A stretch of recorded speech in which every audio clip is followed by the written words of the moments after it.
Bueno, muy buenas tardes para todos. El tema que vamos a abordar el día de hoy va a ser las anastomosis intestinales, específicamente qué va a decir la evidencia actual respecto a diferentes aspectos o métodos quirúrgicos que se han planteado pues a lo largo de la historia. Un poquito del contenido, aspectos generales, fisiopatología de la cicatrización, las clasificaciones de la anastomosis, una serie de estudios que nos van a hablar de la evidencia y unas complicaciones. Hablando de historia, entonces la anastomosis empieza a describirse desde el siglo I después de Cristo, cuando Celso en su libro de medicina empieza a hablar de las primeras resecciones intestinales. En ese momento y en ese libro todavía no se describen series de anastomosis, pero se sospecha que en dicha época ya se empezaban a realizar con material orgánico, más que todo lino o intestino de porcinos o de vacas. En la Edad Media y el Renacimiento, muy pocos avances, muy poca escritura. En realidad, la antisepsia, la falta de anestesia y las infecciones, pues iban a impedir que se realizaran estas cosas. En 1826, Billroth va a realizar una de las primeras anastomosis gástricas exitosas y esta va a ser una de las bases para poder empezar a crear este tipo de técnicas de anastomosis gastrointestinales. En los 1900 se empiezan a describir ya las técnicas por dos planos, tanto por Kocher como por Hasted. Entre los 50 y los 60 en la Unión Soviética se empiezan a crear lo que van a ser grapadoras mecánicas y 10 años después Estados Unidos va a empezar a implementarlas. En los 2000 ya tenemos entonces el auge de lo que van a ser las suturas absorbibles y va a haber el desarrollo de grapadoras inteligentes que van a ser capaces de sensar el grosor del tejido que se van a astomosar. Y en la actualidad tenemos avances como el verde de indocianina que nos va a reflejar el estado de la anastomosis en términos de perfusión tisular. Hablando un poco de la cicatrización del tejido intestinal, se asemeja mucho a lo que va a ser la cicatrización de la piel. Hay tres fases importantes que van de forma secuencial, pero también hay unos puntos en los que se van a sobrelapar. La primera va a ser la fase de inflamación, luego proliferación y finalmente maduración, que va a ser un poco más prolongada. Las capas del intestino va a estar compuesta por cuatro partes. Lo primero va a ser la serosa, la circular. Luego de esto va a venir lo que va a ser la submucosa, que va a ser la capa más importante para nosotros, porque va a estar compuesta de colágeno y elastina, que es lo que le va a dar ese refuerzo a nuestra anastomosis. Y obviamente la vasculatura, pues que va a perfundir todo este tejido. Finalmente la mucosa. Entonces, hablando de las fases, la primera va a ser la fase de inflamación. En esta fase es muy importante la hemostasia. Hay un depósito, un andamio de plaquetas que se va a esparcir pues, sobre ese sitio. Ahí van a llegar entonces todo lo que va a ser todas estas células inflamatorias, macrófagos, neutrófilos. Va a haber una liberación importante de factores de crecimiento y depósito pues, de estas células inflamatorias en esta parte. En la segunda fase de la cicatrización, que va del día 4 al día 14, hablamos de la fase proliferativa. En esta fase es muy importante que va a haber angiogénesis, repitelización, amplia producción de matriz extracelular y una síntesis de colágeno, especialmente un colágeno de tipo 3. Y finalmente la fase de remodelamiento, que va a ser una fase que va desde el día 14 en adelante, es una fase en la que va a haber un cambio en el tipo de colágeno, va a cambiar el colágeno tipo 3 al colágeno tipo 1, que va a ser el principal en el tejido cicatricial, pero es una fase crítica porque va a haber un balance entre colagenolisis y colágenogénesis, y es por eso que las suturas van a ser muy importantes en este punto. Aquí vemos entonces lo que va a resultar en el balance de estas dos, la producción y la degradación del colágeno, y vemos cómo la resistencia de la anastomosis en el día 4 va a alcanzar hasta un 40% de su resistencia original y en el día 7 ya terminando, empezando la fase de remodelación, puede llegar hasta un 100%. Tenemos muchos factores que van a estar implicados en lo que va a ser la cicatrización intestinal y tenemos que buscar una hemostasis que nos brinde un balance para evitar, por un lado, la dehiscencia, pero tampoco irnos hacia el otro lado que va a ser la estenosis. Factores como la geometría, la disposición de las asas, tener un microbioma apto. Hay muchas bacterias que producen colagenasas, que producen proteasas y nos pueden alterar esa fase de cicatrización. un buen estado nutricional, unas buenas técnicas quirúrgicas, ¿cierto? Evitando la tensión, pero también permitiendo una buena perfusión, dado que esto es un tejido altamente metabólico y que necesita mucho componente de oxígeno y nutrientes para, digamos, regenerarse. Entonces aquí es importante hablar de los principios de Halsted, de la manipulación de los tejidos, que se van a describir principalmente cuando implementamos este tipo de técnicas quirúrgicas, evitando la tensión de los tejidos, manteniendo una adecuada irrigación, haciendo una manipulación adecuada, una técnica séptica, un afrontamiento cuidadoso, la hemostasia estricta y una obliteración del espacio muerto. Tenemos varios factores que nos van a hablar de un aumento del riesgo de la filtración de la anastomosis. Tenemos la edad avanzada, el sexo masculino hasta casi 2 veces aumenta el riesgo por una pelvis más estrecha y una técnica quirúrgica mucho más difícil. El consumo del cigarrillo puede aumentar hasta 7 veces el riesgo, el alcohol también. Enfermedades cardiovasculares que me van a afectar la microvasculatura del intestino y de la anastomosis. La obesidad cuando hablamos de un índice de masa corporal más de 30, un ASA-score mayor a 2 y un score de Charlson mayor a 3, el estado nutricional, medicamentos inmunosupresores como los esteroides, radioterapia, quimioterapia, inclusive los AINES. ¿Qué factores intraoperatorios tenemos de riesgo? Entonces, una cirugía de emergencia, un campo que esté muy contaminado, múltiples disparos en las grapas, tumores que van a ser mayores a 5 centímetros o un TNM elevado, que haya un soporte vasopresor en el transoperatorio, un sangrado y requerimiento de transfusiones, la tensión excesiva de la sutura, cirugías prolongadas, especialmente hablando de mayores de 3 horas y una localización más distal, cuando hablamos, por ejemplo, del recto, por una vascularización más deficiente y un aumento en la presión luminal en dicha región.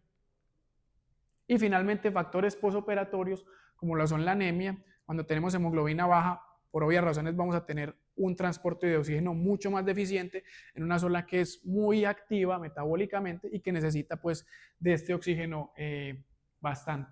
Y el sangrado y las transfusiones, porque estas transfusiones nos pueden llevar a un estado de inmunosupresión que puede perpetuar o aumentar el riesgo de infecciones localizadas.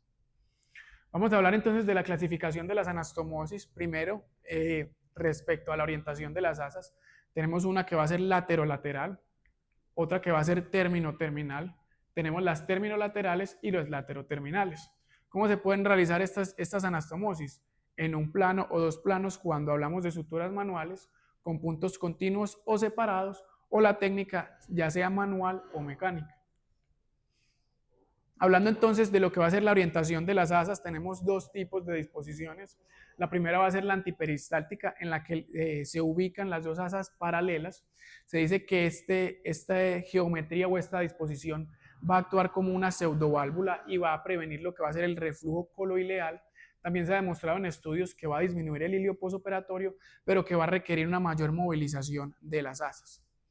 Y la orientación isoperistáltica, en la que se ponen de forma secuencial en dirección de la peristalsis, que va a facilitar el tránsito intestinal y va a requerir menor movilización durante la cirugía. Entonces, estos son dos estudios en los que buscan comparar respecto a la orientación de la anastomosis cómo van a ser los desenlaces. El primero nos habla de anastomosis laterolaterales mecánicas en pacientes con cáncer de colon y ellos logran demostrar que en realidad no va a haber diferencias en términos de fuga de anastomosis, estenosis, infecciones, reintervenciones o estancia hospitalaria, y que la elección va a depender del contexto en el que nos encontremos, de la situación y obviamente de la preferencia del cirujano. Y el segundo estudio va a ser en este caso, luego de hemicolectomías derechas, una anastomosis laterolateral ileocólica, en el que también toman dos brazos, una orientación antiperistáltica y una orientación isoperistáltica, y en realidad va a tener los mismos desenlaces, no va a haber diferencias en términos de fugas anastomóticas y morbilidad en el paciente. Pero sí se ha demostrado que la antimesentérica va a tener una leve ventaja en términos de retorno al flujo intestinal y menor tiempo de hilio postoperatorio. Cuando hablamos entonces de las suturas continuas versus los puntos separados, se ha dicho entonces que la sutura continua va a tener unas ventajas por sobre los puntos separados.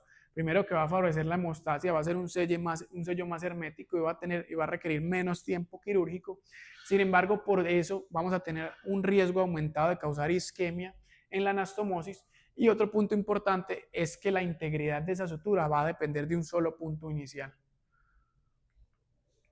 Este es un estudio retrospectivo publicado en el 2019 que va a comparar entonces dos brazos, pacientes que se llevaron a suturas continuas versus suturas con puntos separados en anastomosis ileocólicas y colocolónicas, en un abordaje abierto, en un entorno tanto abierto, electivo como urgente. ¿Qué se va a mostrar en este estudio? Que la sutura continua sí va a mostrar una ventaja frente a la discontinua en términos de fuga anastomótica y en estancia hospitalaria. Sin embargo, es importante mencionar que en este estudio se presentan varias limitaciones. Es un estudio retrospectivo que puede tener muchos sesgos. Los resultados tuvieron un alto índice de heterogeneidad y no hubo una estandarización de la técnica quirúrgica cuando se tomaron los datos. Entonces vemos aquí la primera línea va a señalar la ventaja en la filtración de anastomosis, la segunda estancia hospitalaria y la tercera y la cuarta que van a ser infección de sitio operatoria y mortalidad a corto plazo a 30 días, no va a haber diferencias. Y por lo tanto concluyen entonces que la técnica continua versus separada se va a basar en la experiencia de la preferencia de cada cirujano. Hablamos entonces de la sutura en un solo plano cuando hacemos puntos cero submucosos en los que se va a incidir primero en la serosa y se va a pasar al otro lado siempre tratando de abarcar lo que va a ser la submucosa. Y dos planos cuando hacemos primero una capa de la mucosa y posteriormente una capa seromuscular. Cuando comparamos entonces estudios que hablen de estos dos tipos de técnicas, este va a ser un estudio en el que se comparó anastomosis intestinales por método manual con estas dos técnicas, tratando de demostrar cuál iba a ser como desenlace primario la fuga anastomótica, pero también la morbilidad en términos de mortalidad y tiempos de hospitalización. Aquí podemos ver entonces que en términos de fuga anastomótica entre los dos métodos no hubo diferencias significativas.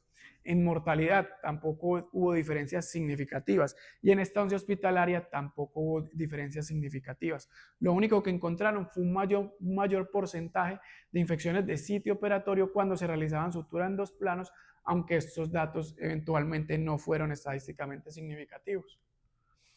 Este es otro RCT, un estudio más grande, 10 estudios en total, más de 1000 pacientes, comparaban lo mismo, una sola capa versus dos capas y buscaban entonces como desenlaces la fuga anastomótica, la mortalidad, la estancia hospitalaria y el tiempo operatorio.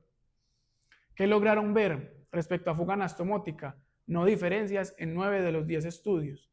En tiempo operatorio, un menor tiempo operatorio cuando se realizaba una sutura en una sola capa. Y en términos de mortalidad y estancia hospitalaria, sin diferencias entre ambos métodos.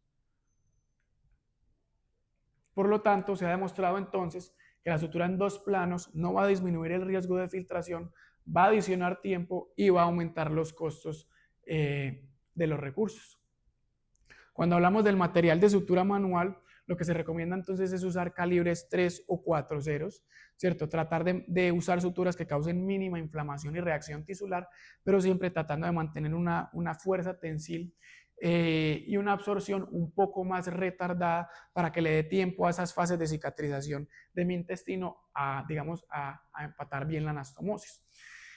Cuando hablamos de suturas de un solo plano, lo que se recomienda son suturas no absorbibles o de lenta absorción, como la poliglactina o la polidioxanona.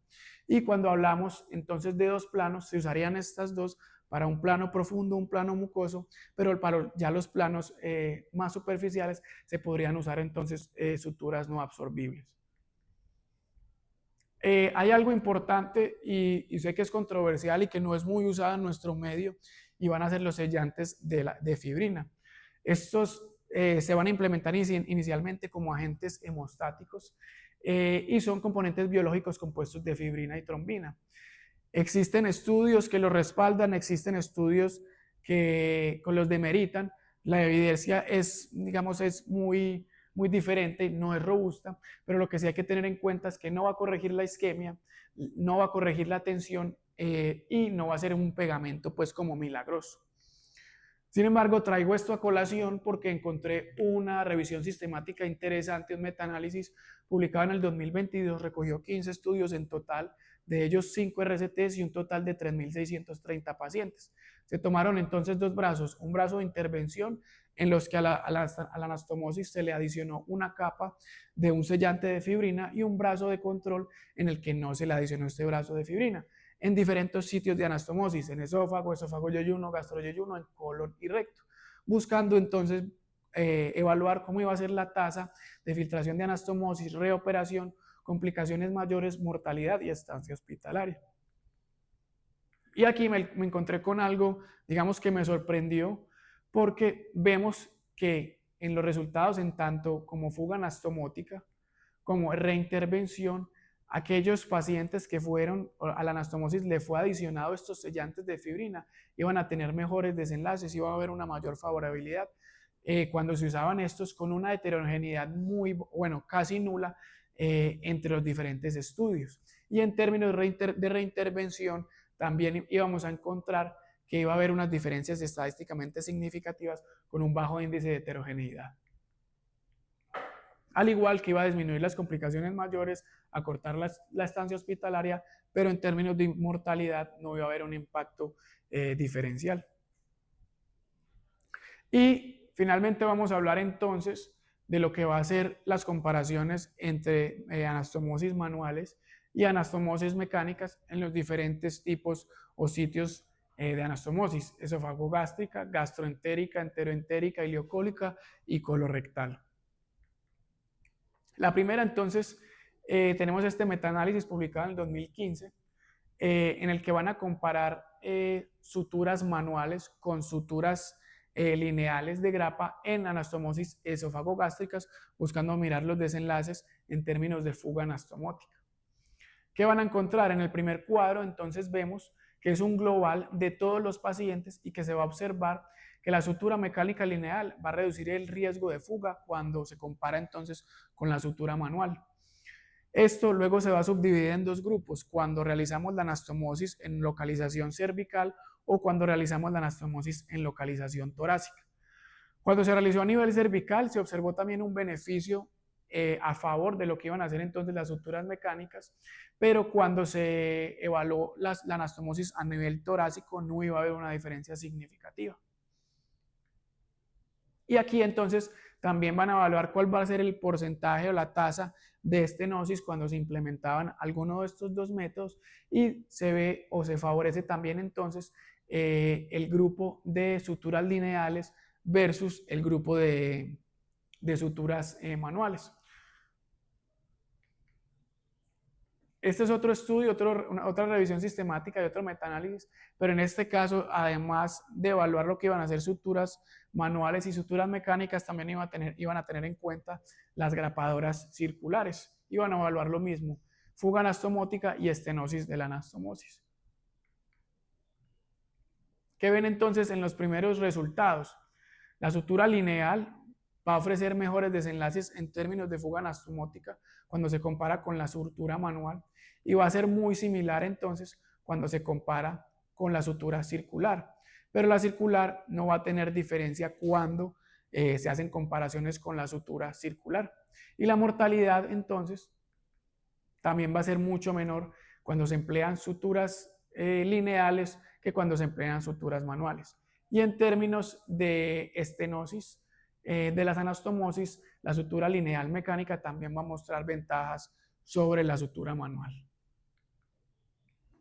Cuando hablamos entonces de anastomosis gastroentéricas, traigo estos dos estudios, los dos van a ser RCTs, y ambas van a plantear la conclusión de que las suturas manuales y circulares van a ser equivalentes en fuga, en estenosis y en reoperación, y que la sutura, en el estudio de la derecha, ya no iba a haber diferencias en las fugas anastomóticas cuando se comparaba la lineal versus la circular. Aquí estamos hablando de las mecánicas.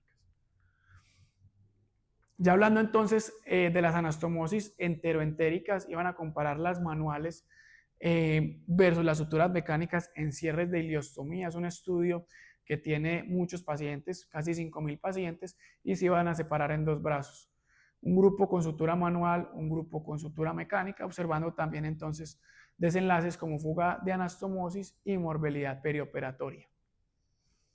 ¿Qué van a observar ellos? Entonces, en la primera imagen vamos a ver entonces cómo va a ser la fuga anastomótica en todo el compendio de los pacientes, y vamos a ver que no iba a haber una diferencia cuando se usaba una sutura mecánica versus una sutura manual. Y en términos de, esto iba a ser, sí, en términos de morbilidad no iba a haber tampoco una diferencia. Y ya en este lado, cuando observamos cómo iba a ser la estenosis o la obstrucción cuando se implementaban entonces ambos tipos de suturas, iba a existir una menor incidencia de obstrucción con las suturas mecánicas. Iba a haber entonces, en términos de seguridad y de fuga, un equivalente entre la manual y la mecánica.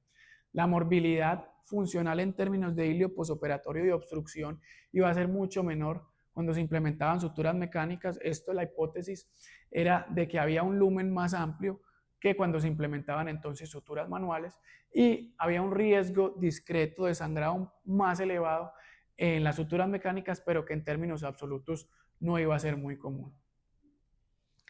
En anastomosis ileocólicas, esto es una revisión de Cochrane sistemática y un metaanálisis publicado en el 2011. Y en este caso, entonces, iban a evaluar entonces lo que iba a ser suturas manuales con suturas mecánicas, pero ya en localización ileocólica con los mismos objetivos o muy similares a los estudios mencionados previamente. ¿Qué iban a observar ellos? Aquellos pacientes con cáncer se iban a favorecer entonces las suturas mecánicas, y aquellos pacientes con cáncer no iba a haber una diferencia entre ambos tipos de suturas, y que entonces este tipo de anastomosis iba a ser especialmente indicada cuando había, digamos, un entorno o un paciente con una indicación oncológica, y que no iba a haber diferencia entre los desenlaces secundarios como estenosis, sangrado, reoperación, mortalidad, estancia hospitalaria e infección de sitio operatorio. Y en anastomosis rectal, colorectal, esto es también una publicación de Cochrane, revisión sistemática y metaanálisis con 9 RCTs, en los que en este caso iban a comparar cómo iban a ser los desenlaces con grapadoras circulares versus suturas manuales. ¿Qué iban a observar aquí? En términos de fuga anastomótica, de mortalidad, no iban a existir diferencias cuando se comparaba manual y circular. En términos de disencia, tampoco iba a haber una diferencia. En términos de infección de sitio operatorio, no iba a haber una ventaja de una sobre la otra. Pero en términos de estenosis, iba a haber una favorabilidad de la sutura manual. ¿Qué ventaja nos daba entonces en este caso las suturas mecánicas? Que obviamente iba a tener un menor tiempo operatorio. Sin embargo, ellos, luego de analizar toda esta serie de estudios, de hacer esta publicación, van a mencionar varias limitaciones, y es que va a haber una amplia variabilidad en el seguimiento, en los dispositivos, en las técnicas quirúrgicas, en la experiencia de cada cirujano y en la definición de anastomosis, ya fuera colorectal alta o colorectal baja. Por eso este estudio o este análisis no va a tener la validez pues que esperábamos. Hablando entonces un poco de pruebas de integridad en la actualidad, tenemos varias: el verde de indocianina, la prueba neumática, la prueba azul de metileno o la prueba con endoscopia intraoperatoria. Este es un metaanálisis y una revisión sistemática publicada en el 2020, en el que van a tener un total de 7,000 pacientes y van a evaluar los dos tipos de pruebas: pruebas de integridad por aire o por azul de metileno asociado o no a endoscopia intraoperatoria, y pruebas de perfusión de la anastomosis con verde de indocianina. ¿Qué iban a observar? En las pruebas de integridad iban a existir o iban a encontrar una reducción de la fuga anastomótica de forma estadísticamente significativa, al igual que en las pruebas de perfusión también nos iban a dar esa misma ventaja, reduciendo entonces lo que iban a hacer las fugas anastomóticas posteriores. Y ya por mencionar entonces algo de las complicaciones, la filtración va a ser la complicación más común y más importante, tiene una incidencia alta hasta el 30%, y esto va a depender de la localización de las anastomosis, siendo el 75% de las anastomosis rectales, con una morbilidad del 35%, una mortalidad muy elevada de hasta el 22%. La estenosis Puede ser una complicación inmediata o tardía, puede depender de factores técnicos o de inflamación crónica que nos lleva a fibrosis y puede ser manejada con dilataciones, stent o finalmente cirugía. Y cuando vemos sangrado en la anastomosis, usualmente este va a ser de origen venoso y se maneja de forma conservadora porque lo normal es que sea autolimitado, aunque algunas veces va a requerir de un manejo endoscópico. Como conclusiones, entonces, la técnica que vamos a implementar en la anastomosis se define entonces por la anatomía, la vascularización y la pericia del cirujano y no por un único médico. Cuando evaluamos la disposición de las asas, ya sea antimesentérica o antiperistáltica o isoperistáltica, esto va a depender de cómo yo encuentre mi paciente y de la experiencia que yo tenga. Cuando hablamos de sutura continua versus suturas separados, no va a haber diferencia y esto se le va a dar, va a ser de elección de cada cirujano. La sutura en dos planos no va a aportar un mayor beneficio que cuando se hace una sutura en un solo plano. Va a haber una superioridad entonces de suturas mecánicas cuando hablamos de suturas esofagogástricas, ileocólicas y colorectales, y las pruebas intraoperatorias de fuga de la actualidad bajan la incidencia misma de las fugas y van a ser en el futuro candidatas para una estandarización en el manejo de las filtraciones. Muchas gracias.